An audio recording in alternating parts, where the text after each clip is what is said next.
Selamat pagi, selamat datang peserta yang sudah hadir hari ini di seminar atensi. Hari ini tanggal 31 Januari 2021. Saya ucapkan Assalamualaikum warahmatullahi wabarakatuh. Selamat datang semuanya. Semoga para peserta yang sudah hadir hari ini dalam keadaan sehat, tidak kekurangan satu dan lain hal. Oke, saya buka seminar atensi hari ini tanggal 31 Januari 2021. Hari ini kita mengambil tema berpikir kritis dan tantangan lingkungan. Wah, dari judulnya juga sudah menantang ini. Seru nih sepertinya ya. Hari ini kita akan didampingi oleh Ibu Dr. Vera Angliani Juwita, MPSI, psikolog. Ibu Vera ini seorang dosen pengajar di Fakultas Psikologi Universitas Jenderal Ahmad Yani. Biasanya orang menyingkatnya dengan Unjani. Unjani ini adanya di Cimahi di Kota Bandung. Semoga nih mahasiswa-mahasiswanya juga join di sini. Kemudian Ibu Vera ini juga sebagai psikolog, beliau psikolog di Psychological Research and Development Center Unjani. Oke, kita sapa dulu ya, Ibu Vera. Assalamualaikum, Ibu Vera. Waalaikumsalam. Ya, Alhamdulillah Ibu Vera sehat. Alhamdulillah, insya Allah. Alhamdulillah. Apa kabar Bandung? Hujan nggak nih, Bu Vera? Mudah-mudahan enggak ya hari ini, karena sudah berapa hari mendung dari pagi, Iya. membuat orang jadi malas beraktivitas sebetulnya. Yang penting sehat ya, Bu Vera ya. Insya Allah. Oke, terima kasih Bu Vera sudah berkenan untuk memberikan ilmunya di hari yang mendung ini. Kalau di Jakarta nih mendung Bu Vera, tapi sepertinya kalau lihat peserta ini semangat semua di pagi-pagi udah mau join jam 9. Oke, Iya. mangga Bu Vera, saya serahkan waktu dan tempatnya untuk Bu Vera. Ya, baik, terima kasih Bu Eva. Ini agak apa ya, canggung saya memanggil Bu Eva. Iya ya. Teman seangkatan ya. Tapi nggak apa-apa lah. Baik, ya terima kasih untuk yang sudah hadir hari ini, pagi ini. Tampaknya kalau jam 9 kepagian ya, mungkin biasanya jam 10 gitu. Tapi nggak apa-apa, sambil menunggu yang lain, mungkin ini beberapa kayak saya kenal ya orangnya. Ada Teh Evi Martuti, ada, aduh, ini teman. Suaranya agak keras sedikit, agak. Oh, nggak terlalu jelas ya? Iya, mangga. Oke, baik. Ya, terima kasih untuk manggilnya Bapak Ibu gitu yang sudah hadir pagi ini. Walaupun jam 9 mungkin terlalu pagi, tapi insya Allah masih tetap bersemangat gitu ya. Kita akan sama-sama sharing dan juga diskusi tentang topik tadi yang sudah disampaikan oleh Bu Eva terkait dengan berpikir kritis dan juga tantangan dari lingkungan. Gitu. Ya, Bapak Ibu sekalian, saya mengisi kegiatan pagi ini bukan berarti menjadi orang yang paling tahu gitu tentang topik ini, tapi sebetulnya lebih pada concern saya terkait dengan sejumlah persoalan yang melibatkan khususnya remaja gitu ya, yang merupakan generasi muda harapan kita gitu, karena kita nggak selamanya ada, pasti akan berganti generasi, dan juga melihat bagaimana kondisi lingkungan yang ada sekarang menjadi tantangan tersendiri untuk mereka. Pertanyaan besar yang mengganggu saya adalah sejauh mana sih sebetulnya remaja-remaja ini, anak-anak kita ini sebetulnya siap gitu untuk menghadapi tantangan kehidupan yang kalau kita coba refleksikan kembali dari tahun ke tahun kok kayaknya makin menantang gitu ya. Ya, mungkin saya akan mulai saja untuk share screen.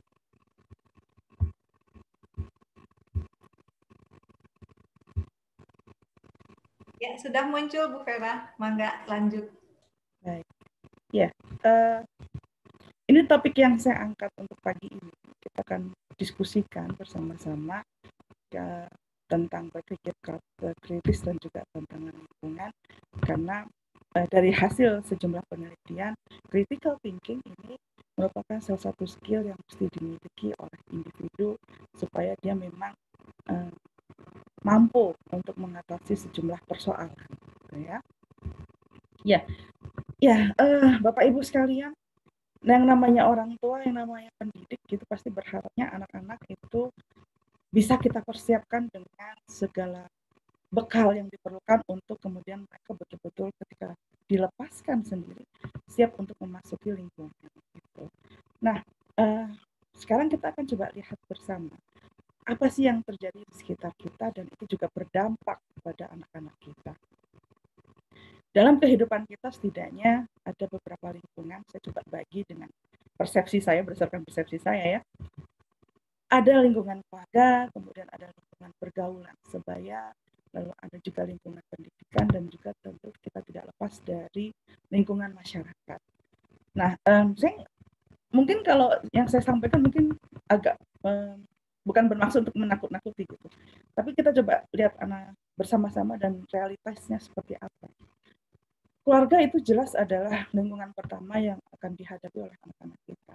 Dan tentunya diharapkan keluarga disiapkan pertama kali bekal-bekal yang memang kita pandang itu perlu untuk dimiliki oleh anak-anak. Tapi pada faktanya, dengan kondisi yang sekarang, dengan tuntutan ekonomi yang kadang mengharuskan orang tua, apalagi kalau ayah ibu bekerja dua-duanya, kemudian menjadi kurang waktu untuk bisa bertemu dan berkomunikasi dengan anak-anak, gitu ya. Nah, kemudian kalau toh bisa berkomunikasi, kadang ketika anak-anak sudah mulai beranjak dewasa, itu karena perbedaan generasi dan perbedaan karakter, seringkali terjadi friksi-friksi yang sudah tidak diharapkan gitu ya. Tapi memang secara natural itu bisa saja terjadi. Nah, kemudian kadang karena kesibukan juga, orang tua kemudian tidak punya cukup waktu untuk mengajarkan banyak hal, sehingga memilih menitipkan anak-anaknya ke lembaga pendidikan baik itu formal ataupun informal. Dan sayangnya tidak jarang juga orang tua kemudian yang sepenuhnya memberikan tanggung jawab itu pada lembaga pendidikan dan agak lepas tangan, gitu ya. Ya kalau kita lihat sekarang trennya kan banyak sekali boarding school. Kalau dulu sebetulnya di masa zaman saya gitu setidaknya istilah boarding school itu tidak terlalu populer. Yang ada paling dulu pesantren gitu ya, pondok gitu. Tapi sekarang kan jadi keren istilahnya boarding school. Anak ditinggalkan di asrama, mereka menetap di sana gitu ya. Kemudian masuk dalam lingkungan dengan aturan-aturan yang dibuat oleh lembaga tersebut. Ya. Kemudian yang lingkungan yang lain adalah lingkungan pergaulan dengan sebaya. Tidak bisa dinafikan bahwa teman itu punya pengaruh yang luar biasa, terutama ketika anak-anak berangkat menjadi remaja. Teman itu bisa memberikan dampak positif dengan dukungan sosialnya, tapi di sisi lain juga keberadaan teman kadang menjadi tantangan dan kesulitan tersendiri.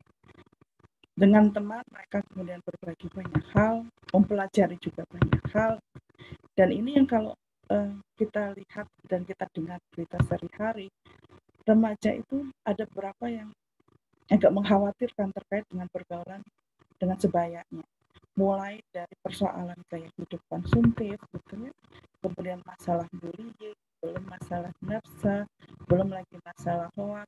Kalau kita dengar berita, ada pengeroyokan yang dilakukan oleh pelajar karena mendengarkan informasi yang setengah-setengah bahwa temannya dianiaya oleh kelompok lain. Padahal ketika dicek, berita itu bohong. Nah ini kan yang salah satu contoh saja bahwa di dalam pergaulan sebaya pun ada hal-hal yang kita kadang tidak bisa kontrol. Lalu bagaimana dengan dunia pendidikan? Tadi saya sudah sampaikan karena tuntutan ekonomi dan kondisi keluarga kadang mengharuskan orang tua kemudian berharap banyak pada lembaga pendidikan yang ada. Tapi pada faktanya, ini terutama kalau untuk sekolah-sekolah yang negeri ya, Sejumlah penelitian juga, kritik juga sudah disampaikan bahwa kurikulum pendidikan yang kita miliki itu dinilai tidak jelas visi misinya. Kadang konten pelajarannya terlalu padat. Kemudian dari kualitas gurunya juga masih ada pengajar-pengajar yang memiliki metode pengajaran yang kaku dan formal. Sifatnya lebih banyak kemudian menjadi satu arah dalam pemberian pengajaran. Dan guru-guru juga masih disibukkan dengan pekerjaan administratif sehingga kehabisan waktu untuk bisa mengupgrade kompetensi mereka sebagai pendidik. Nah, usaha pemerintah untuk kemudian mencoba membangun karakter dari generasi muda melalui kurikulumnya, yaitu mungkin sudah banyak yang mendengar tentang pembinaan karakter, biasanya diangkat dari nilai-nilai kearifan lokal dan kebudayaan. Tapi sampai sejauh ini belum ada penelitian yang membuktikan seberapa efektif sih kurikulum tersebut dalam membentuk attitude dari pelajar-pelajar yang ada di negara ini. Lalu pendidikan yang lain adalah yang agak mengkhawatirkan ketika orientasinya kemudian berfokus pada nilai akhir tanpa memperhatikan proses pendidikan itu sendiri. Ya. Nah, harapannya tentunya dari pendidikan ini anak-anak dibekali dengan kemampuan-kemampuan tertentu dari mereka SD sampai perguruan tinggi, kemudian siap dilepas ke masyarakat bersaing gitu ya dengan teman-teman yang di luar sana. Bahkan kalau dalam waktu dekat kita tidak bisa menghindari, bahkan sekarang sudah dimulai masuknya tenaga kerja dari luar. Dan kalau kita lihat data-data dari BPS itu, dari BPS masih banyak tuh jumlah pengangguran yang ada. Sayangnya anak-anak ini, para generasi muda ini kemudian lebih mengandalkan kesempatan yang dibukakan oleh luar, tidak mencoba untuk mencari solusi apa ya yang bisa mereka lakukan sehingga mereka tidak bergantung dalam urusan kerja dengan lowongan yang disediakan oleh lingkungan. Nah, ini baru dalam persoalan pendidikan. Belum lagi kalau kita bicara dengan kondisi sekarang di masyarakat terkait dengan kemajuan teknologi misalnya. Ini juga menjadi tantangan tersendiri untuk anak-anak remaja kita. Kemajuan teknologi memudahkan kita mengakses banyak informasi, melakukan pertukaran budaya, pertukaran nilai, yang beberapa di antaranya menurut pengamatan saya sebetulnya nggak sesuai dengan budaya dan nilai-nilai yang ada di kita. Gitu. Ya, dan ini juga ternyata berdampak pada pergeseran sejumlah nilai dan juga batas-batas hak dan kewajiban sekarang sebagai anggota masyarakat itu menjadi tidak jelas. Kalau dulu itu kita masih bisa lihat bagaimana masyarakat itu bereaksi ketika ada anggota masyarakatnya yang melakukan tindak asusila misalnya. Tapi sekarang itu kemudian menjadi tampak seakan-akan tidak peduli karena banyak yang kemudian berpikir bahwa itu bukan urusan saya, itu adalah wilayah hidup mereka. Nah, kalau semuanya seperti ini, maka kita tidak bisa berharap bahwa lingkungan akan membantu untuk melindungi dan mengawasi anak-anak yang kita lepaskan di luar. Bila semua kondisi seperti ini, maka harapan satu-satunya adalah dari kemampuan anak-anak ini sendiri. Mereka perlu dibekalkan sejumlah hal yang memang bisa mendukung survive dengan sejumlah tantangan yang ada. Dan itu yang coba kita lakukan, ya. Antara lain dengan memberikan bekal agama, nilai-nilai agama. Sekarang betul-betul marak tuh saya lihat boarding school yang memang dia membawa nilai Islam misalnya, ya. Kemudian juga melalui sekalian gitu, nilai agama dapat, lalu wawasan juga dapat gitu ya, melalui pengetahuan disampaikan dengan pendidikan formal. Nah, tapi apakah ini cukup? Gitu. Terakhir saya melakukan survei terhadap mahasiswa yang nggak jauh-jauh ya, karena saya memang mengajar di Unjani, jadi survei yang dekat di Unjani saja, terhadap 158 mahasiswa yang kebetulan memang karena saya Muslim, jadi saya mencoba mencari, mensurvei mereka terkait dengan bagaimana mereka mengamalkan ibadah yang utama saja dulu, yaitu sholat 5 waktu.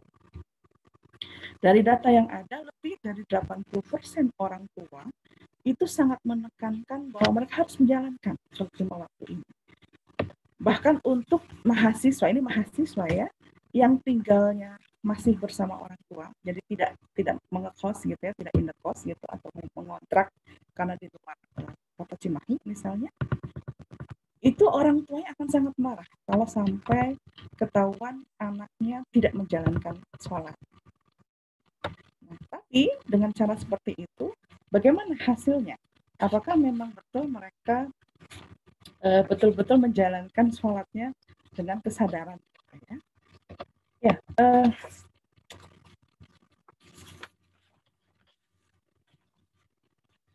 dari hasil survei tersebut, saya mencoba menggolongkan pelaksanaan ibadah ini menjadi semacam 4 kelompok dalam melaksanakan ibadah sholatnya. Yang pertama adalah mereka yang memang menjalankan ibadah sholat itu tepat 5 waktu dan tepat waktunya, dan juga menghayati betul apa yang dia baca. Gitu. Ternyata itu hanya 18%. Kemudian 13%-nya adalah dia menjalankan sholat 5 waktu tepat pada waktunya, tapi masih tidak paham. Mencoba untuk memahami maknanya, tapi kadang lepas begitu saja. Jadi saya pikir ini mereka mesti belajar untuk menghayati makna sholat saya sebetulnya apa. Itu adalah 13%. Nah, yang paling besar persentasenya adalah 50%. Itu sholat 5 waktu dan tepat pada waktunya, tapi nggak paham sebetulnya yang dibacanya apa. Nah, kalau yang dibacanya dia tidak paham, bagaimana dia bisa menghayati? Gitu ya. Padahal kalau kita kembalikan kepada ayat Al-Quran yang menyebutkan bahwa sholat itu adalah membantu untuk mencegah perbuatan yang keji dan munkar, itu baru terlaksana kalau memang betul-betul kita menghayati betul sholat itu apa. Dan ternyata masih ada 18% yang belajar untuk sholat. Jadi kadang dia sholat, kadang enggak. Gitu. Dan 1% sama sekali enggak sholat. Dan kebetulan dalam survei ini juga saya mencari perilaku dari mahasiswa ini sendiri. Apakah mereka merasa dirinya berharga? Apakah ada keinginan menyakiti diri sendiri? Apakah suka berbohong pada orang tua soal uang kuliah yang diberikan gitu ya? Apakah pernah membentak pada orang tua? Termasuk kemudian pertanyaan pernah nggak melakukan perilaku seks bebas dan minum alkohol, serta kepatuhan pada hukum, termasuk lalu lintas gitu, patuhan lalu lintas. Ternyata ada kecenderungan mereka yang ibadah sholatnya makin bagus, itu memang makin kecil gitu. Peluang mereka melakukan kegiatan-kegiatan dan perilaku-perilaku yang menyimpang. Nah, ya namanya juga ini sudah Quran itu pasti benar gitu ya. Cuman kan saya sebagai peneliti kadang penasaran gitu, mencoba mencari bukti empirisnya. Dan ternyata iya. Tapi kembali pada pernyataan saya di awal, 80% lebih orang tuanya itu seharus selalu mengingatkan untuk sholat. Lah, ini sudah mahasiswa loh. Artinya tahu saja itu nggak cukup. Gitu. Mereka bukan sekedar tahu, tapi juga harus bisa memahami kenapa ya. Dan bagaimana ya. Mengapa saya harus mengerjakan itu? Nah, ini yang kadang tidak tersampaikan pada anak-anak kita. Jadi, nilai agama saja, pengetahuan saja sebetulnya tidak mencukupi kalau kita tidak membekali mereka dengan hal yang lain, kompetensi yang lain.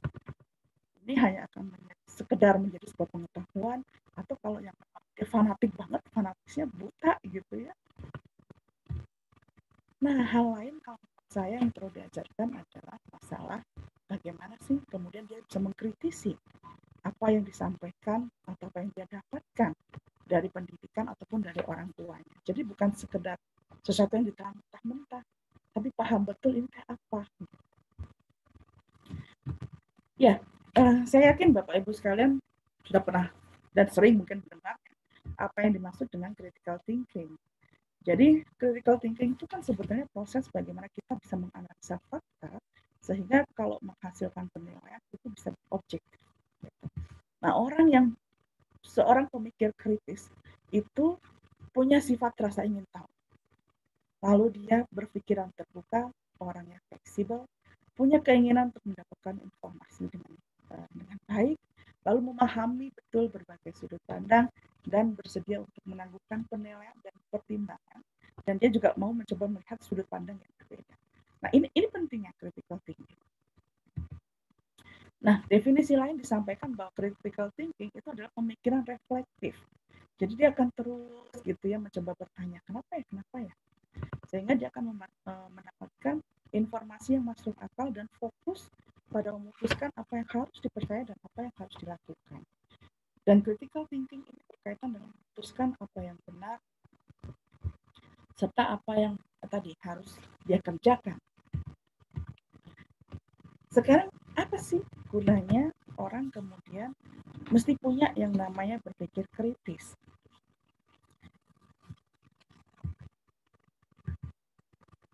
Ya, ada beberapa hal sebetulnya yang yang memang menunjukkan bahwa critical thinking ini pentingnya. Pertama, bisa menjadi kunci keberhasilan karir. Jadi kalau menurut Forum Ekonomi Dunia, berpikir kritis ini keterampilan yang paling dibutuhkan. Apa sebabnya? Karena berpikir kritis membantu individu untuk menganalisa informasi. Kemudian dia bisa thinking outside the box gitu ya. Lalu kemampuan pemecahan masalah bukan sekedar pemecahan masalah, tapi juga bisa menghasilkan solusinya yang lebih inovatif, serta kalau membuat perencanaan itu sistematis. Manfaat yang lain adalah tentunya mampu mengambil keputusan. Dan keputusan ini bukan sekedar keputusan yang diambil begitu saja, tapi adalah hasil pertimbangan dan juga penilaian yang memang mumpuni berdasarkan fakta dan data yang ada. Ya, berikutnya manfaat atau keuntungan dari critical thinking adalah membantu kita untuk bisa memahami diri sendiri. Jadi, orang yang berpikir kritis itu dia ketika menghadapi masalah, itu akan mencoba berdialog dengan dirinya sendiri. Saya kenapa ya kok merasa nggak nyaman hari ini? Ada apa yang salah dengan diri saya?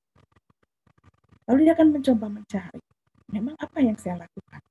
Apa sih saya kemarin ketemu siapa sih? Interaksi terakhir dengan siapa?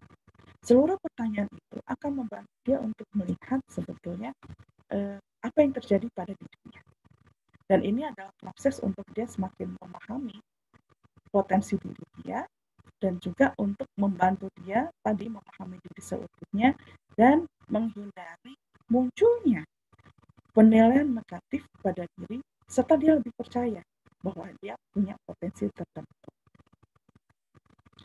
Lalu yang berikutnya adalah membentuk opini yang berdasar. Jadi ketika dia membuat pendapat, menyampaikan pikirannya, itu bukan sekedar common sense, tapi betul-betul berdasarkan data dan fakta. Tentunya individu-individu seperti ini akan menjadi warga negara yang cerdas. Dia tidak akan mudah terkena propaganda. Hoax itu buat dia adalah sesuatu yang dimentalkan dengan mudahnya gitu ya. Dan dia tidak hidup dalam bias. Artinya bias itu adalah orang-orang yang close minded, prejudice, yang unfair, itu maksudnya adalah orang-orang yang penuh dengan bias. Kemudian yang lainnya adalah mampu meningkatkan kualitas relasi sosial. Tadi seperti disampaikan, orang yang critical thinking, dia mampu melihat banyak hal dari berbagai sisi. Jadi dia tidak puas saya dengan satu jawaban, tapi dia akan sering bertanya dan open mind dengan pandangan yang berbeda. Nah, kalau sudah seperti ini, tentunya akan membantu meningkatkan toleransi. Dan orang yang punya toleransi yang baik, itu biasanya memiliki kualitas relasi sosial yang juga baik. Nah, berikutnya adalah menempatkan rasa ingin tahu. Ya, orang kalau yang kritis itu, sekali lagi saya sampaikan, dia nggak pernah puas hanya dengan satu jawaban. Dia akan sibuk dengan sejumlah pertanyaan, apa ya, mengapa ya, memang siapa sih yang mengerjakan itu, kapan kejadiannya, dan segala hal yang kemudian bisa membantu dia memahami persoalan dengan lebih komprehensif. Dan tentunya kalau orang yang seperti ini, kreativitasnya terbentuk dengan sendirinya. Ya. Karena dia akan terus mencari cara gimana caranya untuk bisa menyelesaikan persoalan, bagaimana caranya saya bisa bekerja dengan lebih baik. Dan otomatis dengan demikian orang yang critical thinking itu meningkatkan keterampilan dalam mengatasi masalah. Dan karena dia bisa melihat dan memahami dirinya, maka dia juga akan tumbuh menjadi individu yang lebih independen, tidak lagi bergantung pada pendapat orang lain. Bukan berarti kemudian dia keras kepala tidak mendasar, ya bukan. Tapi artinya dia tidak mudah untuk dipengaruhi oleh pendapat orang lain tanpa dia memikirkan lebih dahulu fakta-faktanya. Itu orang yang kritis dalam berpikir. Ya, otak kita itu sebetulnya tidak beda jauh dengan badannya. Jadi kalau badan kita mau fit, kita harus berlatih, exercise, olahraga. Begitu juga dengan akal kita. Orang yang critical thinking itu orang yang mengaktifkan pemikiran, sehingga dia mengencourage development dari logical thinking-nya. Dia juga mampu mengambil keputusan yang dia objektif, dan sekali lagi orangnya open-minded. Dan critical thinking adalah salah satu keterampilan yang menurut saya penting dimiliki untuk kita bisa kemudian jadi hidup lebih baik. Nah, ini adalah beberapa keuntungan dari orang yang bisa berpikir secara kritis. Nah, sekarang pertanyaannya adalah, apa sih kaitannya antara kemampuan berpikir kritis ini dengan aspek psikologis lain? Dari sejumlah penelitian yang saya baca, critical thinking ini akan berkaitan juga dengan kemampuan metakognisi. Kemudian juga berkaitan dengan bagaimana orang bisa mengendalikan dirinya, bisa membuat sejumlah perencanaan, sehingga dia kemudian mampu untuk mempengaruhi tingkah lakunya, dan bukan dia yang diatur oleh lingkungan, justru dia bisa mengatur lingkungan, sehingga dia bisa mencapai tujuan yang dia inginkan. Nah, kemudian critical thinking juga akan terkait dengan motivasi. Orang yang punya critical thinking itu dia selalu tergerakkan untuk melakukan sesuatu. Dia nggak mudah puas orangnya sebetulnya, tapi dalam makna yang positif ya. Dan ini yang kemudian membuat dia selalu berpikir apa yang bisa saya lakukan berikutnya. Lalu tentu tadi juga saya sudah sampaikan bahwa critical thinking itu berkaitan membentuk juga kreativitas. Nah, ternyata hasil penelitian lain juga menunjukkan bahwa critical thinking itu punya hubungan dengan kecerdasan emosi. Nah, saya melihat dari hasil penelitian ini luar biasa gitu, kemampuan critical thinking kalau bisa dimiliki oleh anak-anak kita, itu sudah satu modal tersendiri untuk mereka siap menghadapi tantangan yang ada, dan kita sebagai orang tua itu akan lebih percaya pada mereka bahwa mereka memang mampu untuk mengatasi itu semua. Nah, sekarang bagaimana caranya mengembangkan keterampilan untuk berpikir kritis? Sekali lagi, berpikir kritis ini bukan keterampilan yang serta-merta akan terbentuk. Dibutuhkan satu proses yang panjang, mulai proses pembelajaran, mulai dari masa kanak-kanak, lalu nanti akan diperkuat di masa remaja, karena terkait juga dengan perkembangan kognitifnya, dan juga pengalaman dia semakin kaya, akan dipelihara juga di masa dewasa. Yang jelas, metode pembelajarannya bukan metode ceramah, karena ceramah itu hanya satu arah, dan yang menerima materi itu pasif orang. Sedangkan critical thinking itu mengharuskan individu yang justru aktif untuk dia memikirkan banyak hal. Oke, nah sekarang bagaimana dengan masa kanak-kanak? Apa yang bisa kita lakukan untuk membentuk critical thinking pada mereka? Yang jelas kalau masa kanak-kanak tentu tidak bisa lepas dari kebiasaan mereka bermain, sehingga nanti suasananya lebih menyenangkan dalam proses belajarnya, dan itu tidak disadari sebetulnya kalau sedang belajar gitu ya. Dan itu bisa dilakukan dalam kehidupan sehari-hari. Antara lain misalnya mengamati satu objek secara detail gitu, kalau didiskusikan gitu sama si anak, lalu nanti bisa mengambil kesimpulan dari pengamatan tersebut. Sederhana saja, misalnya ketika jalan-jalan ke kebun binatang gitu ya, kita minta aja anak untuk mengamati apa sih bedanya antara panda dengan beruang misalnya. Sehingga nanti mereka bisa menyimpulkan sendiri, oh kalau panda itu begini, kalau beruang itu begini gitu. Atau ketika misalnya main saja di nggak usah yang mahal ya, kalau kalau ke kebun binatang kan mesti bermodal ya. Sekarang juga masa pandemi nggak bisa dilakukan itu. Ke dapur saja, coba amati. Ini ada dua benda, ini ibu sebut bawang merah, ini bawang putih. Coba lihat kira-kira apa ya bedanya. Nah, masuk ke sini. Mereka dalam permainan tersebut bisa juga dengan tadi membandingkan dua objek benda dan kontras. Ini merangsang bentuk analisa sederhana dan juga membantu mereka mulai mengkategorisasikan persamaan perbedaan. Hal yang lain misalnya permainan melanjutkan cerita. Ini mengasah imajinasi, mengasah kreativitas, gitu. Dan juga melatih sebetulnya keterampilan yang lain dalam berbahasa misalnya. Ya. Dan kalau permainan ini tentunya yang dituntut aktif adalah anak-anaknya, bukan orang tuanya gitu. Sehingga tugas dari orang tua sebetulnya lebih banyak bertanya dan mendorong mereka untuk menyampaikan pendapat.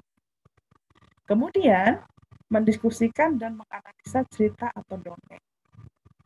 Kita itu punya banyak sekali sebetulnya dongeng-dongeng tradisional gitu ya, dan itu bisa diceritakan pada kita ajak mereka untuk diskusi, menemukan apa sih nilai-nilai yang ada di dalamnya gitu, dan banyak hal sebetulnya.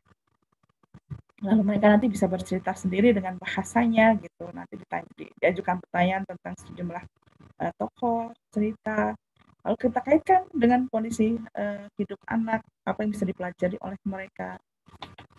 Bahkan ya kalau sekarang kan anak-anak mungkin banyak juga yang mengenal cerita dari luarnya, tapi kenapa nggak kita mulai saja dengan cerita-cerita yang memang itu berakar dari kearifan lokal kita. Kemudian melalui permainan kerjasama, dorong anak untuk bisa mengarang sendiri sebetulnya kamu mau main apa hari ini, tapi itu yang kemudian melibatkan dia bermain dengan kakaknya, dengan adiknya gitu ya. Karena kalau sekarang kan anak tetangga sebaiknya nggak usah datang ke rumah dulu ya, agak berbahaya, riskan. Jadi mainnya dengan kakaknya atau dengan adiknya. Nah kalau dia nggak punya saudara, ayah ibunya nih waktunya untuk ikut bermain.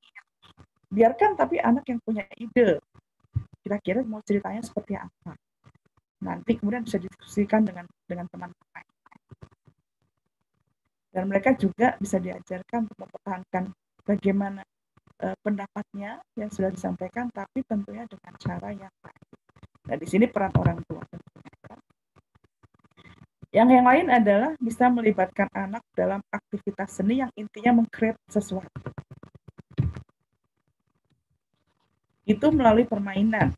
Nah, sekarang dari permainan itu saja sudah terlihat bahwa komunikasi itu merupakan jalur yang penting dalam mengajarkan berpikir kritis. Artinya, orang tua juga dari masa kanak-kanak sebaiknya mulai membiasakan komunikasi terbuka. Orang tua punya kesediaan untuk menerima kritik dari anak dan ajarkan caranya. Bagaimana sih sebetulnya cara menyampaikan kritik, cara menyampaikan pendapat,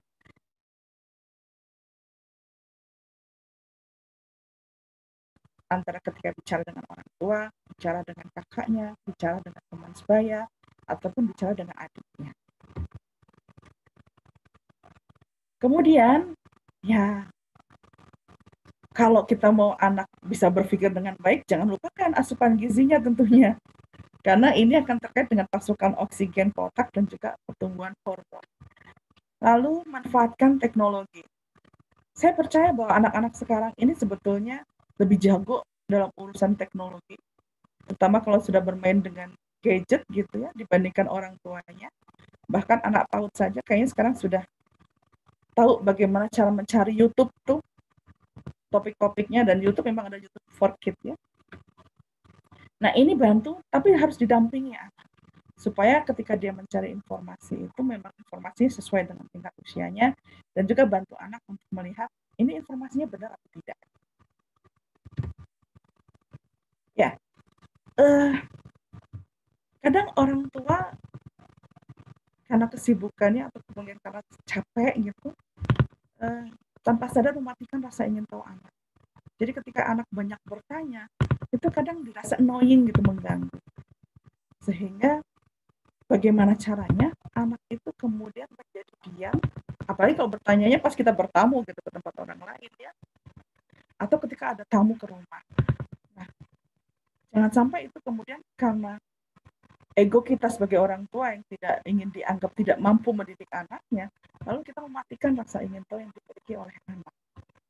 Jadi sebetulnya kalau memang itu dirasa tidak pada tempatnya, sebetulnya kita bisa bawa ya anak ini ke tempat yang lain dulu, kan bisa izin dengan tamunya gitu ya.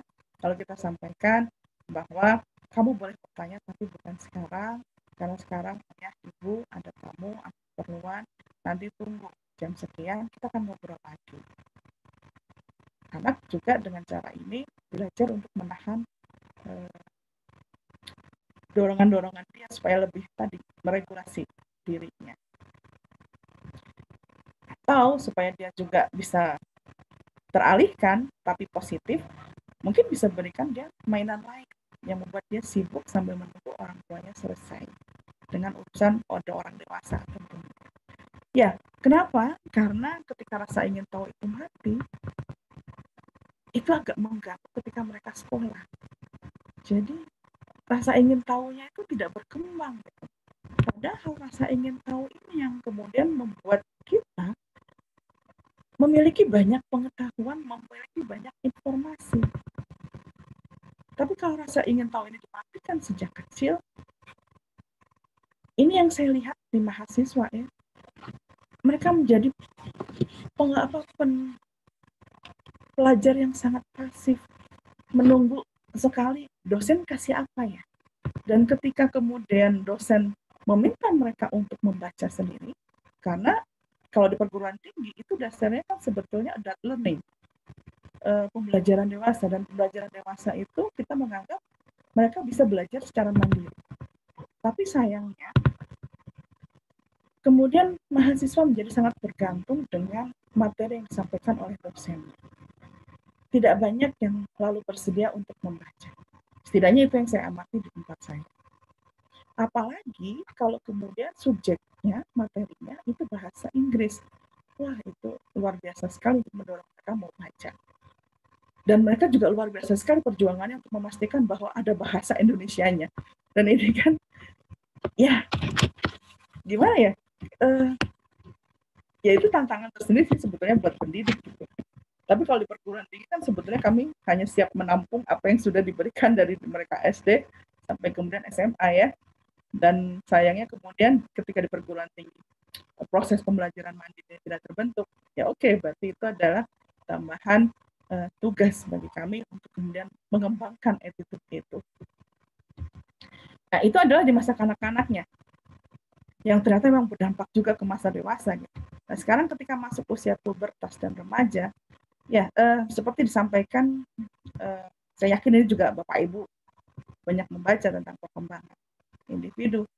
Ketika masuk masa remaja, itu kognitifnya sudah bisa berpikir secara konsep dan hipotetis. Dan sebetulnya untuk pubertas dan remaja, metode belajar yang paling tepat adalah problem-based learning. Jadi bagaimana kita menggunakan persoalan-persoalan, masalah-masalah, itu sebagai dasar anak untuk belajar. Pembelajaran seperti ini, karakteristiknya adalah sifatnya harus student-centered. Jadi bukan lagi guru yang menjadi pusat, tapi justru siswanya. Pembelajaran itu sepenuhnya diberikan dan dilakukan oleh siswa. Guru sifatnya hanya sebagai fasilitator atau pembimbing. Dan supaya lebih efektif, itu biasanya berlangsung di dalam kelompok-kelompok kecil. Nah, permasalahan-permasalahan yang disajikan dalam setting pembelajarannya di organisasi sedemikian rupa dalam bentuk dan fokus tertentu dan menjadi stimulus pembelajaran. Informasi yang baru akan diperoleh tadi melalui self-directed learning atau belajar mandiri, dan masalah itu adalah wahana untuk siswa bisa mengembangkan keterampilan pemecahan masalah. Ini adalah karakteristiknya. Bagaimana caranya? Setidaknya ada 6 tahapan dalam proses pembelajaran yang berbasis masalah. Yang pertama adalah mulai dengan penyajian masalahnya. Ini disiapkan memang oleh guru ya. Karena guru kan yang punya target atau tujuan tertentu yang ingin dicapai dalam proses belajar. Masalah itu hendaknya berkaitan dengan dunia siswa.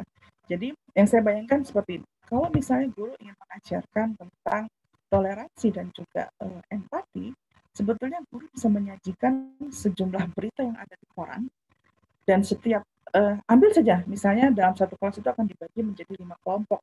Ambillah 5 persoalan yang ada di berita, dan itu bagikan untuk setiap kelompok.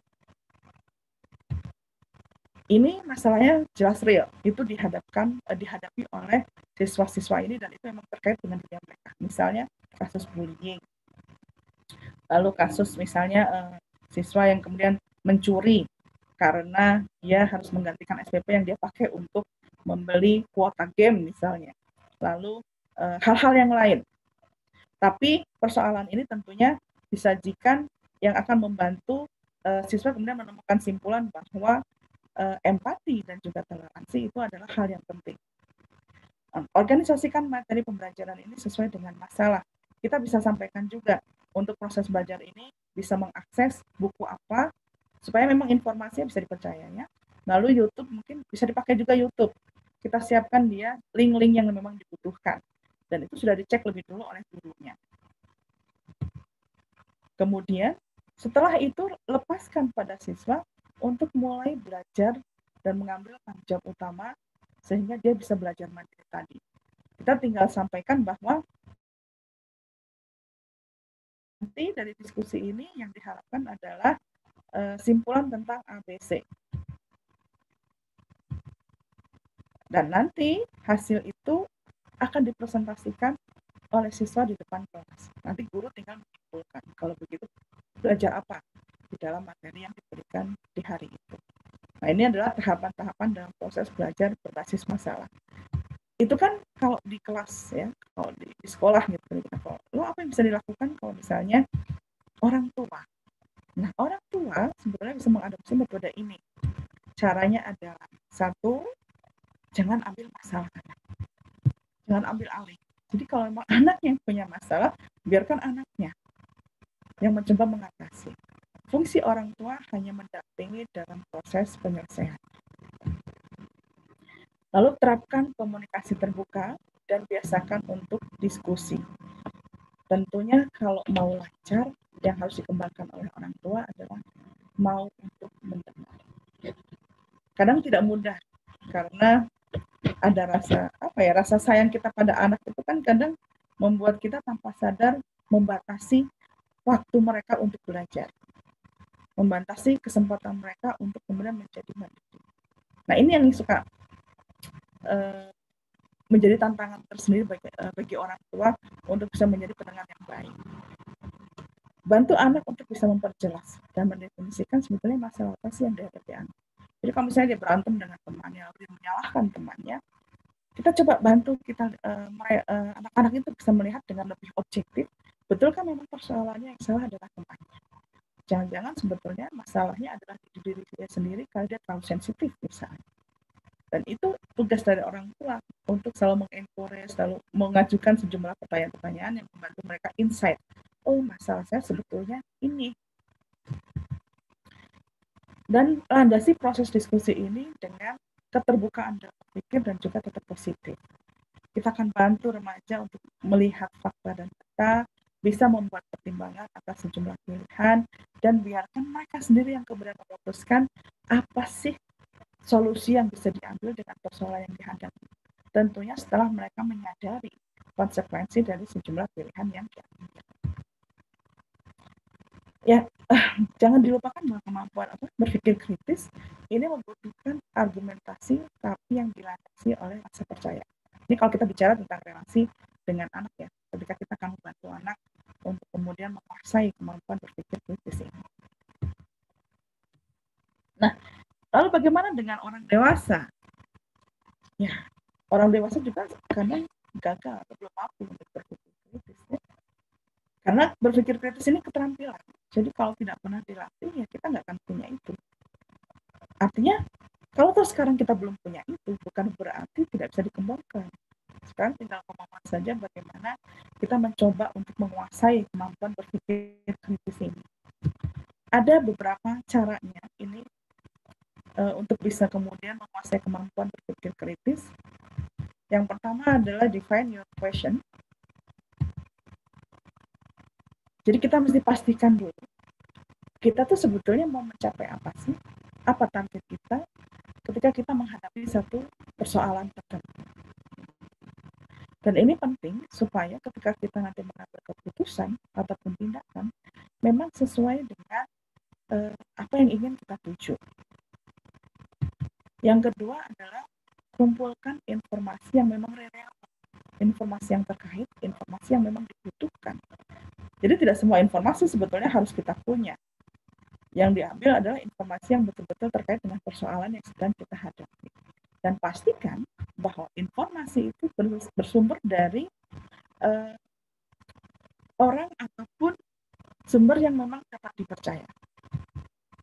Karena sekarang ini agak susah ya membedakan mana informasi yang benar dan mana yang hoax gitu. Dan itu tantangan tersendiri untuk mereka yang berpikir kritis. Ya, kemudian yang berikutnya adalah kalau kita sudah kumpulkan informasinya, jangan lupa untuk selalu bertanya.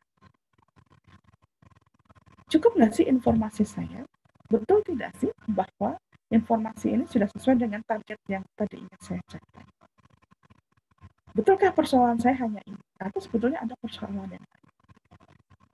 Tujuan dari pertanyaan-pertanyaan ini adalah untuk memastikan bahwa itu memberikan kejelasan terhadap apa yang akan kita lakukan untuk mengatasi masalah yang dihadapi.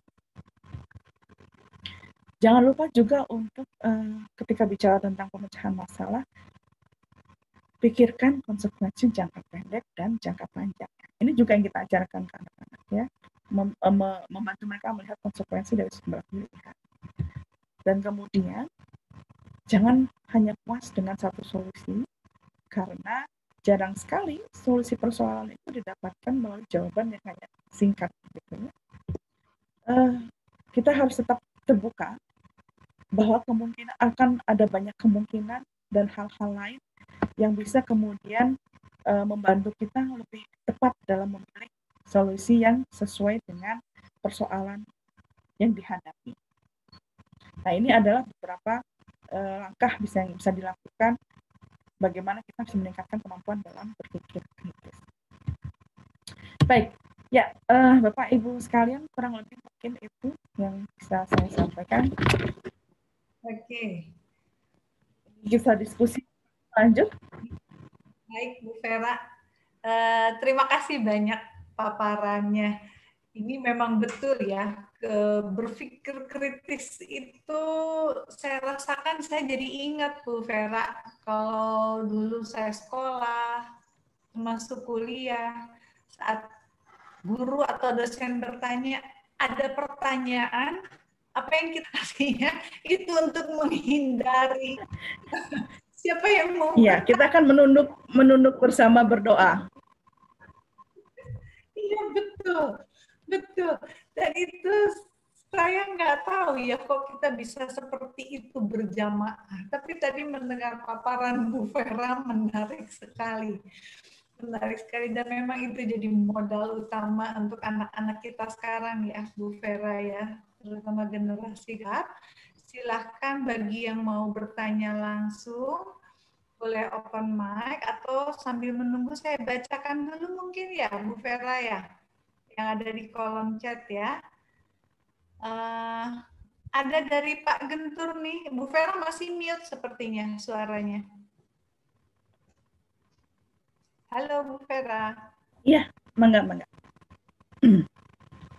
Ya, mangga Bu Eva. Tadi saya izin minum dulu soalnya. Siap. Dari Pak Gentur, bagaimana meningkatkan kualitas relasi sosial? Katanya anak saya agak pendiam dan tidak terlalu aktif. Mohon pencerahannya. Jadi dari Pak Gentur nih, Bu Vera bisa baca di kolom chat atau mau saya bacakan ulang?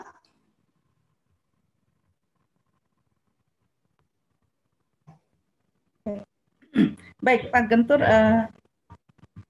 pertanyaan bagaimana meningkatkan kualitas relasi sosial karena anak saya agak pendiam dan tidak terlalu aktif. Ya, mungkin saya perlu bertanya lebih dulu. Yang dimaksud dengan kualitas relasi sosial di sini seperti apa ya? Artinya gini, anak pendiam itu kan tidak berarti dia gitu. Dan kualitas pertemanan itu tidak dilihat dari banyaknya jumlah teman. Itu mungkin yang perlu agak dibedakan ya. Jadi kalau kita bicara tentang kualitas relasi sosial, itu sebetulnya lebih bicara pada seberapa involved anak atau kita gitu ya dengan kehadiran dari orang lain yang kita anggap sebagai teman. Sahabat, teman biasa, sahabat, dan yang bukan teman atau musuh gitu ya. Yang jelas dibedakannya adalah melalui kualitas keterlibatan emosinya. Jadi kalau tuh memang anak kita teman yang gak banyak, tapi dia menunjukkan dia care dengan temannya, itu sudah berkualitas secara sosial gitu. Jadi Pak Guntur jangan khawatir bahwa ini anak kok pendiam banget, punya teman nggak sih? Ajak ngobrol aja anaknya gitu ya. Nah, teman kamu kok nggak pernah diajak main sih ke rumah gitu. Coba cerita dong di sekolah kamu, sahabatmu siapa? Ayah pengen kenal. Itu saja dulu ajukan. Kalau sekali lagi ya, kalau komunikasi itu kan memang dimulainya dari mereka kecil ya. Kalau kita jarang berkomunikasi ketika mereka kecil, lalu ketika mereka remaja, kita berharap mereka terbuka, nggak bisa. Prosesnya harus dimulai lagi dari belajar dari awal, melalui trust dulu. Gitu. Jadi sekali lagi kalau kembali ke pertanyaan tentang kualitas relasi sosial, kita tidak bisa melihat dari banyaknya jumlah teman. Jadi jangan khawatir Pak kalau anaknya juga memang pendiam. Tapi kalau dia memang punya sahabat, it's okay gitu. Sahabat itu nggak pernah banyak. Kalau sahabat itu jumlahnya 10, saya bingung gitu. Nggak tahu ya, Bu Eva kayaknya sahabatnya banyak. Karena saya termasuk tipe orang yang sahabatnya nggak terlalu banyak gitu. Paling 5 orang gitu ya. Tapi saya berbagi banyak hal dengan mereka gitu. Nah mungkin itu jawaban saya. Pak Guntur. Enggak, kita bisa diskusi. Kalau memang belum puas dengan yang saya sampaikan, kita bisa diskusikan. Tapi betul Bu Vera, jadi memang kualitas itu tidak bisa ditentukan dengan jumlah teman ya. Terutama selama pandemi ini kan. Ya, betul. Ini memang anak-anak, saya ikut merasakan juga mereka terbatas untuk berinteraksi, tapi anak-anak kan kita yang menjadi teman di rumah ya, Bu Vera. Dan kuncinya, kalau boleh saya tambah Bu Vera, gimana? Silakan Bu Eva. Gimana supaya anak tidak pendiam? Saya selalu bertanya ke orang tua, Ibu, Bapak galak nggak sama anaknya? Gimana anaknya mau berekspresi emosinya kalau ibu bapaknya galak, betul nggak Bu Vera? Atau orang tuanya juga pendiam, nggak pernah ngobrol. Lagi ya, jadi mereka nggak tahu gimana cara ngobrol. Betul cerewet banget orang tuanya sehingga anak malah jadi mute ya Bu Vera. Atau satu ekstrimnya lagi orang tuanya memang diem, ya anak akan diem juga gitu ya Bu Vera ya. Semoga terjawab ya Pak Guntur ya. Oke, makasih. Ada pertanyaan lagi nih, terima kasih. Oke, mangga Pak Guntur. Oh, ini Nur Hasana ini mahasiswa dari Ifrija. Katanya mau bertanya bagaimana cara kita mengajar agar anak yang tadinya tidak bisa diam menjadi begitu kritis. Apakah bisa kita rubah berpikir mereka? Oh, ini kebalikannya anaknya Pak Gentur nih, yang ini anaknya tidak bisa diam, Bu Vera. Ya. Gimana katanya mengajarkan supaya... Baik, Bu Nur Hasana. Mungkin saya butuh klarifikasi yang dimaksud dengan tidak bisa diam itu seperti apa? Boleh Bu Nur Hasana kalau mau open mic supaya lebih clear arah pertanyaannya kemana, silahkan. Bentar, saya cari dulu. Ya, apakah bersedia Bu Nur Hasana untuk open mic, mangga? Ya, saya tidak bisa diam di sini, Bu. agak super aktif ya anaknya ya. Iya, super aktif. Dan ketika kita menjelaskan, dia itu ya begitu, lari-larian kayak gitu di kelas. Bagaimana Bu, kalau misalkan kita rubah dia begitu kritis gitu, agar diam tapi kritis anaknya begitu. Terima kasih. Usia berapa, Bu? Usia anaknya, Bu? Usia berapa? Usia 8-9. Oh, sudah SD kelas 2 ya? Atau Iya. kelas 3? Iya. Okay. Ibu guru atau gimana? Iya, saya ngajar di madrasah. Oh, gitu. Jadi ada salah satu muridnya yang memang aktif bergerak ya, Bu, nggak bisa diam di kelas ya? Iya, Bu. Oke, saya tanya lebih lanjut ya, Bu. Apakah anaknya juga kalau dikasih tugas bisa mengerjakan dengan baik? Tapi Mengerjakan, cuman harus ekstra kitanya, Bu. Jadi harus benar-benar diperhatiin gitu, biar ngerjain gitu. Oke, tapi dia bisa kerjakan dengan benar ya? Kerjakan. Okay. Walaupun ada kekurangannya gitu. Oke. Ya, saya sih curiganya ini anak memang agak hiperaktif kali ya. Oh iya. Jadi memang buat dia untuk bisa memberikan atensi ini kayak lembaganya WFA nih. Memberikan atensi itu menjadi masalah tersendiri untuk dia gitu. Ibu baru handle dia di kelas 2 ya? Iya, Bu. Ketika kelas 1 apakah keluhannya sama? Sama. Oh, sama. Ya, mungkin ada baiknya dia dicek dulu kali ya. Artinya siapa tahu ini anak memang punya potensi entah dia ADD atau ADD kayak enggak, ADHD, kemungkinan ADHD atau dia hiperaktif. Gitu. Ini mesti dilihat dulu. Karena memang dikhawatirkan kan kalau kayak gini tuh akan mengganggu teman-temannya yang lain ya Bu ya. Tapi kalau Ibu sampaikan bahwa dia bisa mengerjakan tugasnya dengan benar, artinya tidak ada persoalan, insya Allah tidak persoalan dengan kecerdasannya. Tinggal bagaimana membuat dia kemudian bisa lebih fokus, duduk diam. Nah itu kan masalahnya ya Bu ya. Nah bagaimana membuat dia kemudian bisa tenang. Nah kita perlu tahu dulu penyebabnya. Kalau emang dia ADHD, kayaknya butuh bantuan terapi juga ya Bu Eva ya. Iya, betul. Kalau memang terindikasi ada ke arah ADHD, memang dibutuhkan untuk terapi, baiknya konsul dengan psikolog terlebih dahulu ya, Bu Vera ya.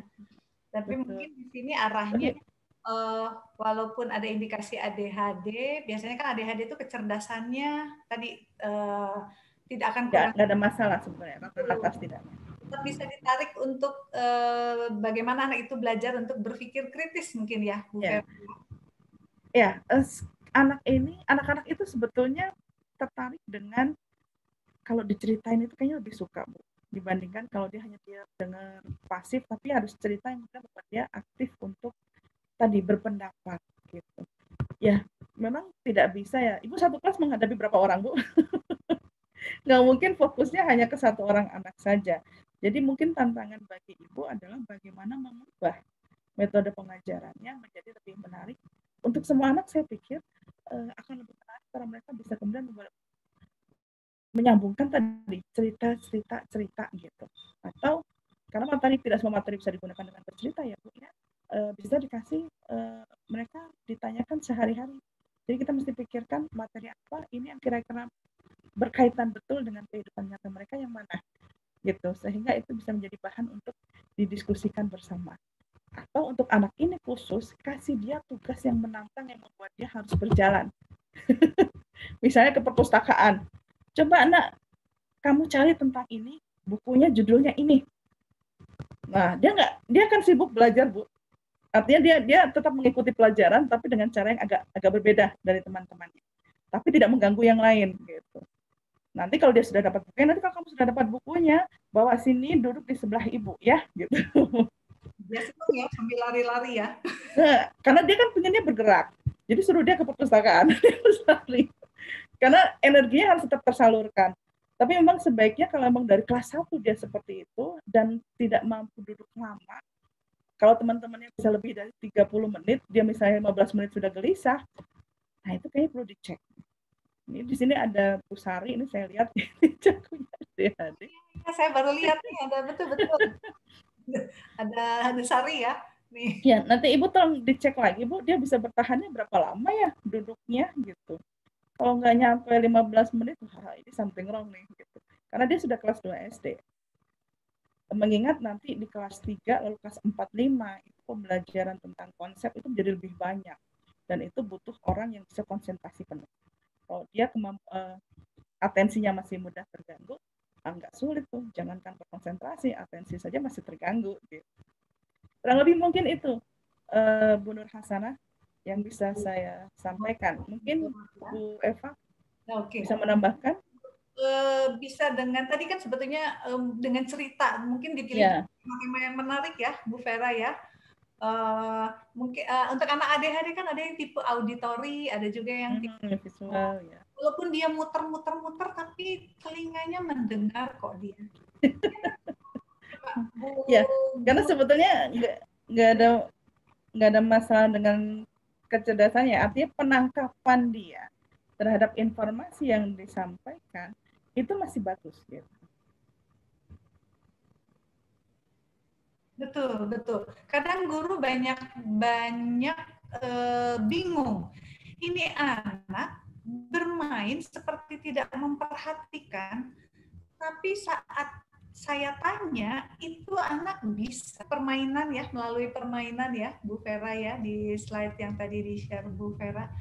Jadi untuk anak yang aktif, kadang guru juga, ayo kamu jadi ketua kelas bahkan. Kamu catat teman-teman yang gak bisa diem. Kamu catat coba. Betul Bu Vera, jadi kasih tugas yang menantang dia, tapi memunculkan potensi dia, which is kalau untuk ketua kelas, jadi kemampuan leadership-nya. Ya, dia belajar bertanggung jawab juga. Betul. Betul, betul. Atau tadi menurut yang Bu Vera permainan bisa dengan Lego, permainan apapun sepertinya bisa ya untuk menstimulasi. Ya, sebetulnya permainan kan sebetulnya hanya alatnya ya, Bu Eva ya. Tinggal bagaimana kemudian kita menggunakan alat ini untuk mengajarkan topik yang memang sesuai yang ditargetkan gitu. Karena kurikulum sekolah kan tetap ada kurikulum ya, ada batasan-batasan tertentu yang kita nggak bisa lepas dari itu. Gitu. Betul. Tapi bukan berarti kemudian tidak harus kaku, itu enggak. Betul. Dan biasanya anak yang nggak bisa diam tuh energinya besar ya, Bu Vera ya. Jadi harus dibuat capek. Banyak-banyak kasih tugas saja. Ayo kamu bagikan buku, ayo kumpulkan buku. Ayo kamu beberapa ada yang memberikan sarannya adalah dia suruh ini dulu jalan gitu keliling apa, udah capek duduk kerjain. Betul. Jadi tapi mesti dicek dulu ya Bu Eva ya. Betul. Apakah memang ada kemungkinan dia ADHD atau hiperaktif gitu. Kalau memang dari kelas 1 seperti itu. Betul. Tapi saya tertarik dengan Bu Vera tadi ajak anak untuk diprovokasi oleh ini ya, dari kitanya ya, Bu Vera ya. Kalau saya senang memprovok dengan pertanyaan. Jadi kalau anak itu misalnya ada anak numpahin air dari gelas, kita jangan pernah bertanya, kenapa kamu tumpahkan air? Jangan menggunakan kalimat tanya kenapa. Kata tanya kenapa itu membuat anak cenderung untuk defense mechanism ya, Bu Vera ya, koreksi kalau saya salah ya. Tapi ada baiknya kita bertanya dengan apa yang membuat air tadi jatuh. Nah, itu memprovok dengan pertanyaan itu akan menstimulasi otak anak. Betul ya, Bu Vera? Saya koreksi kalau saya salah. Betul. Jangankan anak-anak. Orang gede juga kalau ditanya kenapa, pasti dia akan mencoba berbagai alasan gitu. Betul. Defense yang keluar ya. Ya, karena mungkin itu sifat alami kita, nggak mau disalahkan ya. Sama saya juga, Bu Vera. Sama kita juga begitu. Oke, semoga terjawab ya, Bu Nur Hasanah ya. Oke, Bu Vera, lanjut ke pertanyaan berikutnya ada dari Bu Sari Sastra. Bu, bagaimana cara melakukan pendekatan pada anak remaja yang ada kecenderungan kecanduan terhadap video porno? Sebetulnya ini di luar tema. Ya, betul. Tapi nggak apa-apa, kita coba saja. Di sini banyak psikolog. ada Bu Dwi Bekti itu, praktisi psikolog di sekolah. Teman-teman kita satu angkatan di psikologi. Bener ini, kumpul.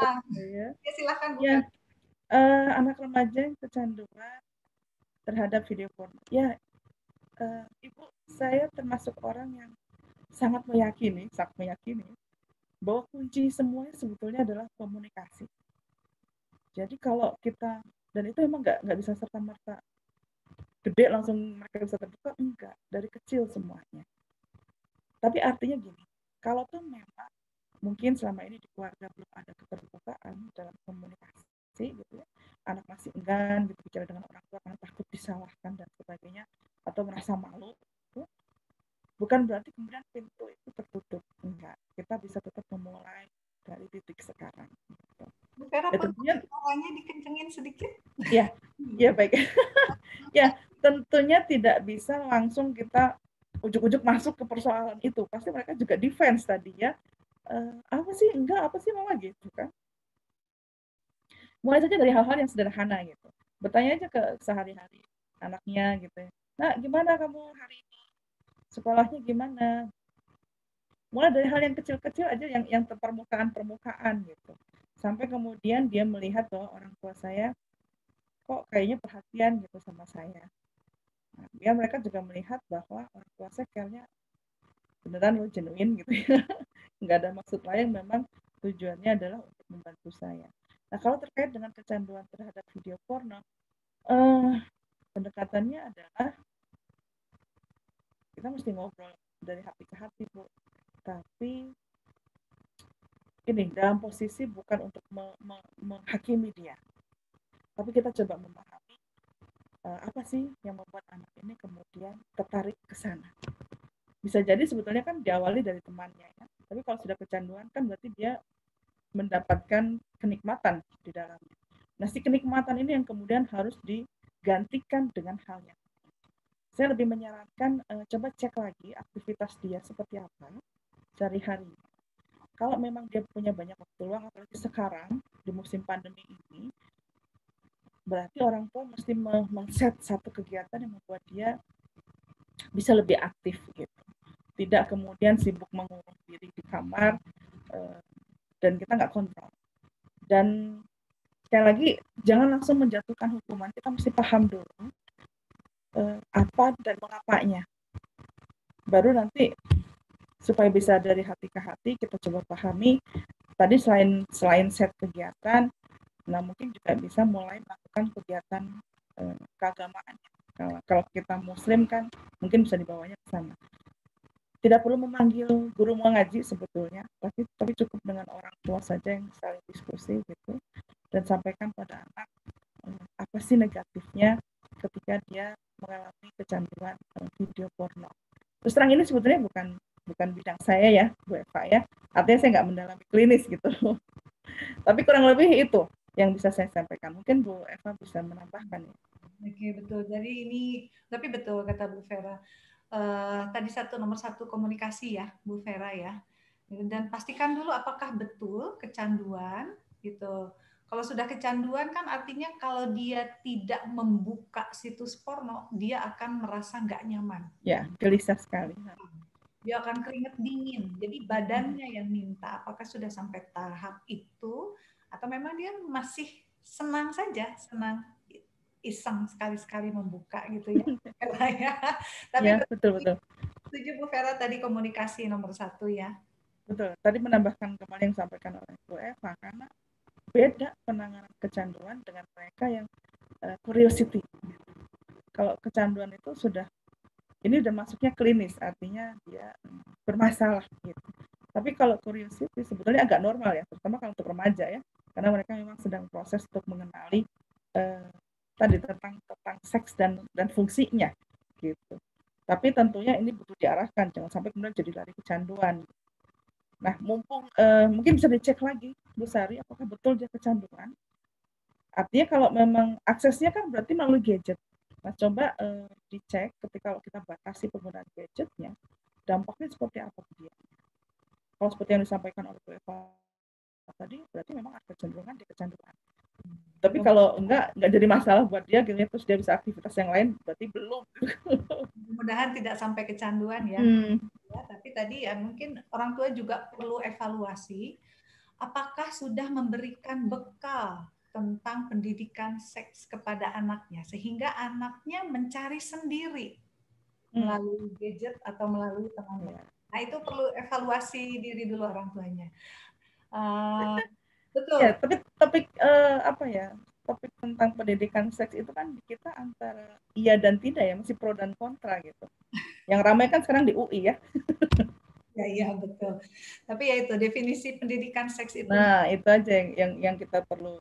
Artinya kan sebetulnya pendidikan seks ini adalah membantu mereka untuk mengenali memang antara perempuan dengan laki-laki itu berbeda, ada organ-organ seks tertentu dengan fungsinya, dan itu dibalut gitu ya dengan nilai agama dan juga hormon apa yang ada. Gitu.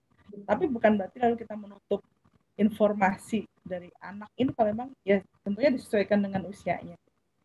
Karena kalau enggak dia nanti mencari sendiri terus jadi salah kaprah, nah itu yang bahaya. Gitu. Setuju, Bu Vera, setuju. Atau Ibu Sari, kalau Ibu, sebetulnya tema ini sudah pernah dibahas juga di seminar Atensi. Bu Sari boleh follow Instagram Atensi, nanti di situ ada rekaman, kita kan lengkap tuh rekaman seminar dari seminar 1 sampai 17, ada khusus seminar yang membahas tentang pengenalan seks, edukasi seks untuk anak. Boleh dibuka di situ Bu Sari ya. Ada lengkap kok rekaman-rekaman seminar yang terdiri itu lebih dalam lagi nanti ngupasnya. Nanti kalau di sini bisa jadi 2 sesi nih Bu Vera. Tapi nggak apa-apa sih. Emang itu persoalan-persoalan di ini ya, di lingkungan kita gitu. Betul, betul. Ya, itu juga keprihatinan juga sih. Gitu. Nah, betul. Tapi intinya tadi ya Bu Vera, mungkin komunikasi, bekali anak dengan pendidikan seks, jangan sampai terlambat.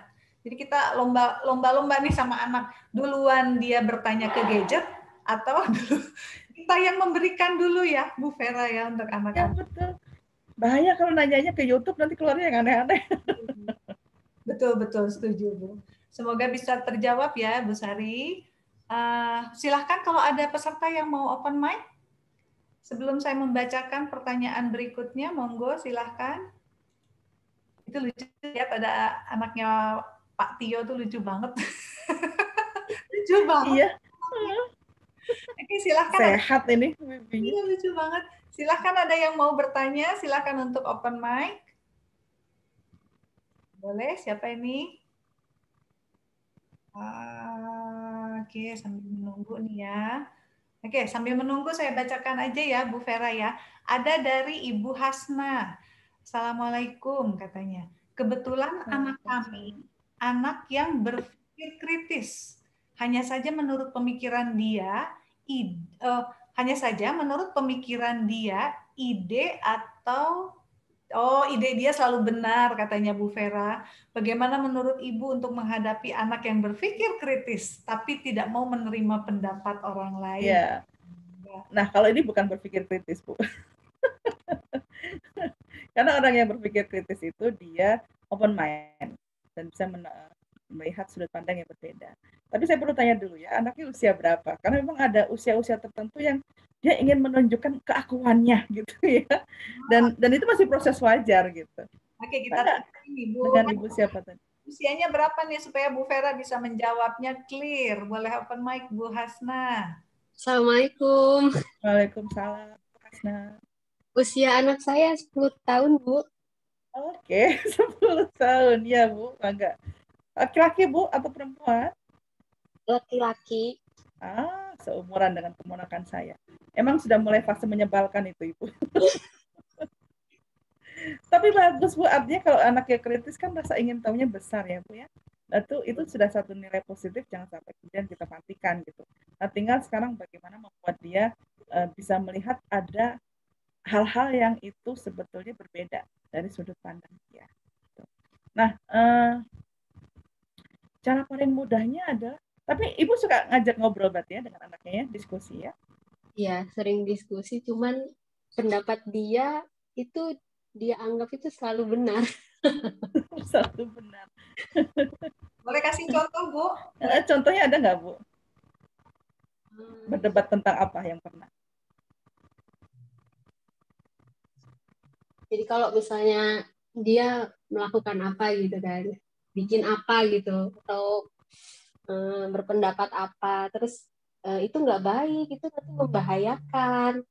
Kalau begitu, dia belum nyampe sana mikirnya. Apa yang diungkapkan, Bu? Yang diungkapkannya apa, Bu? Yang diungkapkannya apa ya contohnya? Ya ngomongnya kalau misalnya dikasih tahu itu iya tapi nggak Ya, dilaksanakan tapi nggak gitu. dikerjakan. Ya, sebetulnya Bu kalau usia itu memang satu masih tadi ya seperti saya sampaikan.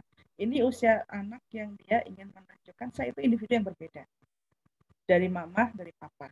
Saya punya pemikiran sendiri. Ini sebetulnya sih proses dia menunjuk kemandirian dalam berpikir. Tapi memang karena keterbatasan kemampuan kognitif dia untuk berpikir jangka panjang, tentunya kita yang melihat sebagai orang tua dengan pengalaman kita bisa melihat ya kedepannya ini anak kalau kayak gini bahaya gitu. Tapi dia belum bisa melihat itu. Yang bisa kita lakukan adalah dengan banyak memberikan meng-encourage dia. Kamu berpikir seperti itu, alasannya apa? Gitu. Nah, dia nanti akan menjawab lagi. Oke, kalau begitu, terus nanti kira-kira hasilnya apa? Jadi kita coba membuat dia kemudian melihat ini tuh bahaya loh nak gitu. Tapi kalau kita bilang jangan nak, itu tuh nggak benar, itu tuh nggak baik, itu bisa mencelakakan orang lain. Kenapa? Yang ada dia begitu Bu. Jadi kita coba bantu dia untuk melihat lebih konkret. Kalau kamu membuat mainan setinggi itu, menumpuk bantal setinggi itu, lalu kamu naik ke atasnya, kita coba ya, tanpa kamu naik dulu. Tumpukin aja bantalnya tinggi. Lalu ibu goyang bantalnya. Menurut kamu kalau kamu naik di situ, bakal jatuh nggak? Taruh aja dulu boneka atau apa di atasnya, Bu. Goyang bantalnya, pasti akan jatuh gitu kan. Boneka saja duduk di situ jatuh, apalagi kamu. Karena anak ini masih berpikirnya konkret. Konkret itu artinya kan kita harus tunjukkan betul, ini loh yang realnya tuh kayak gini. Jadi kalau kita hanya memberikan nasihat, itu nggak bisa, nak. Dia masih belum bisa menangkap ke sana. Jadi, tapi ini sudah satu titik yang bagus awalnya gitu. Ini sudah titik awal yang bagus. Jangan kemudian mematikan si kritisnya dia ini. Tapi kita bantu untuk lebih diarahkan untuk bisa melihat sebab dan akibat. Gitu. Jadi kalau dia begini, nanti konsekuensinya apa? Memang nggak mudah Bu, karena kan bicara dengan bahasa anak supaya mereka memahami kita itu perjuangan. Satu lagi sabar. Orang tua itu luar biasa. Psikolog tuh kalah Bu sama orang tua. Karena teori kadang dengan prakteknya beda. Ibunya yang psikolog aja belum tentu sabar sama anaknya. Tapi artinya begitu Bu Hasna ya. Ya memang nggak gampang Bu, karena anak ini apalagi cowok ya, terus dia kan suka yang menantang. Biarin Bu. Tapi kita memang harus tetap menjaga dia supaya dia tetap aman. Nah, supaya dia paham itu, ini akan bertahap Bu. Nanti insya Allah akan perkembangan kognitifnya juga akan nyampe ke sana. Tapi kita bantu dia dari sekarang untuk melihat kalau kamu begini, dampaknya apa. Kalau dia nggak percaya, praktekin aja Bu. Tapi memang ada hal-hal yang nggak bisa dipraktekkan ya Bu. Tapi tanya aja terus, kalau kamu pikirnya begitu, alasannya apa? Kenapa? Jadi selalu diajak dia untuk kemudian mengencourage dan dia menemukan idenya sendiri. Itu akan lebih mengena buat dia dibandingkan kalau kita yang bicara. Menurut saya seperti itu. Nggak mudah Bu, tapi nggak apa-apa, coba aja dulu. Insya Allah nih atensi ada Bu, jadi nanti kalau Ibu ini masuk lagi aja tuh bertanya. Ya baik, gitu, terima Bu kasih Hasna. Bu. Oke, semoga terjawab ya. Ya betul Bu, 10 tahun itu memang lagi seru-serunya termasuk anak saya Bu. Jangan merasa sendirian ya Bu Hasna ya. Memang usia segitu lagi. Iya, betul. Lagi lucu. Jadi ini terima kasih sekali nih Bu Eva membentuk atensi ini, karena ini peluang kita jadi punya dukungan sosial gitu ya untuk orang tua, untuk siapapun yang tuh gimana sih caranya? Karena jadi orang tua itu sabarnya seumur hidup gitu ya. Betul. Sebetulnya kan saya ingin awalnya kan saya ingin mengajak para orang tua dan masyarakat umum yang tidak tersentuh di ruang praktek Bu Vera. Jadi kalau di seminar atensi ada sesi tanya jawab, ayo manfaatkan daripada di ruang praktek harus berbayar pastinya. Betul. Betul. Ayo. Tapi ini juga luar biasa Bu Eva, karena kita psikolog kan sebenarnya punya kewajiban pro bono ya. Betul. Jadi ini juga satu fasilitas juga ini. Inilah win-win solution lah. Betul, betul. Tapi tadi setuju Bu Vera, jadi boleh praktekkan dulu gitu ya supaya anak tahu secara konkret apa efek dari apa yang decision apa yang dia buat gitu ya. Tapi hati-hati juga mungkin orang tua jangan terlalu mengintervensi ya Bu Vera ya, karena nanti tadi kata Bu Vera kemampuan berpikir kritisnya jadi mati, jangan mematikan untuk kemampuan berpikir kritisnya gitu ya. Ada anak yang menggambar batang pohon warna merah, terus orang tuanya gemes, "Nak, bukan merah, coklat," gitu kan. Why not batang berwarna merah? Siapa tahu di tahun 2050 sudah ada DNA baru untuk batang pohon sehingga batang pohon menjadi merah kan? Nggak Itu anaknya kreatif kan, dia bilang, "Tapi Mak, pohonnya kan saya selimutin pakai kain." Kan sekarang ada ya pohon yang batangnya diselimutin kain. Tapi saya setuju tadi Bu Vera, bagus sekali, jangan pernah mematikan kemampuan berpikir kritis anak gitu. Jadi kita cari tahu dulu penyebabnya apa alasan kamu membuat keputusan itu. Kalau saya senang tadi dengan pertanyaan yang memprovokasi. Nah, itu orang tua harus punya tuh. Pertanyaan-pertanyaan seperti apa yang bisa memprovokasi kemampuan berpikir anak. Ini nanti jadi program baru di Atensi, tunggu di program Atensi selanjutnya. Oke, semoga terjawab ya Bu Hasna ya. Terima kasih Bu Vera. Ada lagi yang mau bertanya? Silahkan open mic. Mumpung bertemu dengan Bu Vera di sini. Susah nih cari Bu Vera. Susah banget. Susah banget. Kalau nyarinya ke Jakarta nggak akan ketemu. Betul. Monggo silahkan kalau ada yang mau bertanya. Atau silahkan Mangga, kalau di kolom chat sih sepertinya sudah habis ya. Mangga Ibu, Bapak, kalau masih ada yang mau bertanya atau belum jelas, silahkan bertanya untuk tema ini. Silahkan open mic. Oke, sepertinya nih sudah pinter-pinter. Saya senang, sudah pinter-pinter. Nah itu kan Bu Vera ada yang mau bertanya. Nah itu kalimat yang jarang diberikan oleh orang tua kita dari kecil ya. Iya betul. Kamu Kita jarang sekali. Betul. Yang ada, nggak boleh Nak. Betul. Dengerin Papa ya. Nurut Papa aja. tahu. Nurut aja. Pokoknya jangan banyak tanya, kamu lakukan saja gitu ya. Oke. Terus nanti kalau urusan pelajaran kan gitu ya Bu Eva. Nilai kamu kenapa jelek? Kalau bagus nggak pernah dipuji. Betul. Ya sudah. Tapi kita belajar dari pengalaman kita sendiri juga sebetulnya. Betul. Semoga melalui seminar Atensi ini Ibu Bapak menjadi punya sudut pandang yang baru. Tadi yang seperti Bu Vera sampaikan, ajak anak untuk bergerak, bukan bergerak badannya tapi bergerak untuk memiliki sudut pandang yang baru. Termasuk orang tuanya ya, Bu Vera ya. Baik, masih ada yang mau bertanya kah? Kalau memang tidak ada yang mau bertanya, mau saya tutup. Tapi boleh kalau misalnya mau saya tunggu kurang lebih 1 menit kalau masih ada yang mau bertanya, silakan. Jangan malu-malu untuk open mic. Itu saya dari tadi lucu banget ya lihat anaknya Pak Tio ya. Oke, baik. Sepertinya dari kolom chat juga sudah habis, Bu Vera. Kalau memang tidak ada yang mau bertanya lagi, bisa kita akhiri seminar Atensi. Tapi sebelum diakhiri, Bu Vera, saya minta tips dong dari Bu Vera, terutama untuk para orang tua yang sudah hadir di sini, tips supaya meng-create kemampuan berpikir kritis anaknya di rumah. Ya, berpikir anak. Boleh 2-3. Terima kasih Bu Eva. Saya hanya menyimpulkan saja sebetulnya ini dari yang saya sampaikan tadi dan juga pengalaman pribadi gitu sebagai pengajar.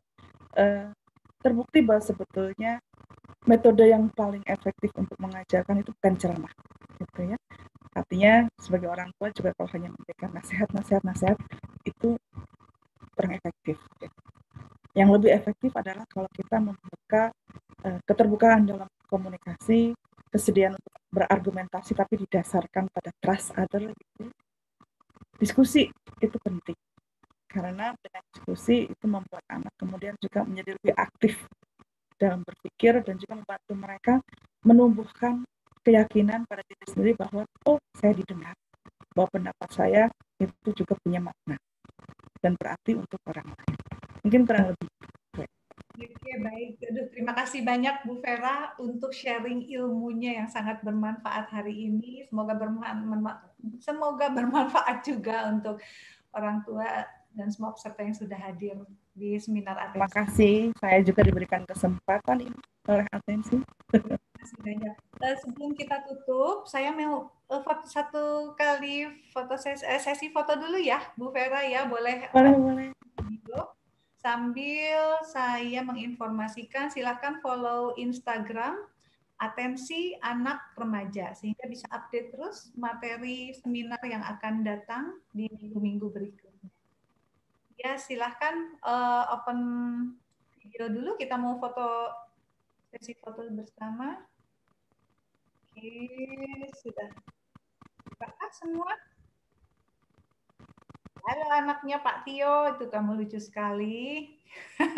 Silahkan open video. Halo, ada Sari, ada Lina, halo, ada adikku nih. Ada Pak Andi, malu-malu nih Pak Andi bertanya nih. Nanti abis ini dia banyak nanya nih. Tadi kata Bu Vera mau nanya ini.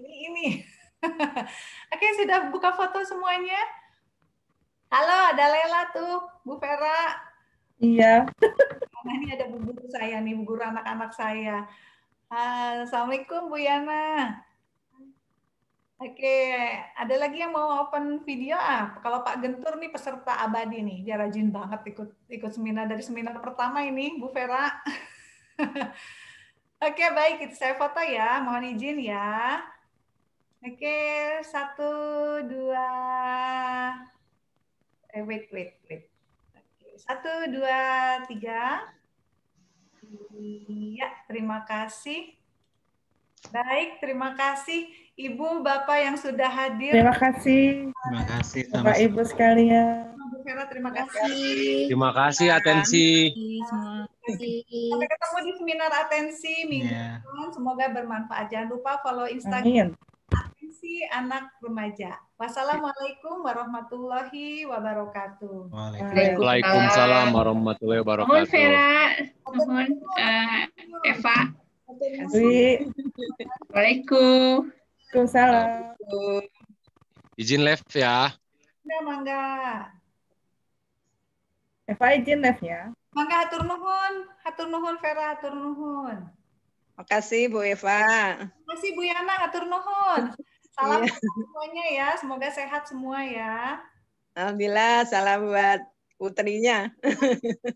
Mangga disampaikan insya Allah. Hatur nuhun Bu. Assalamualaikum. Waalaikumsalam warahmatullahi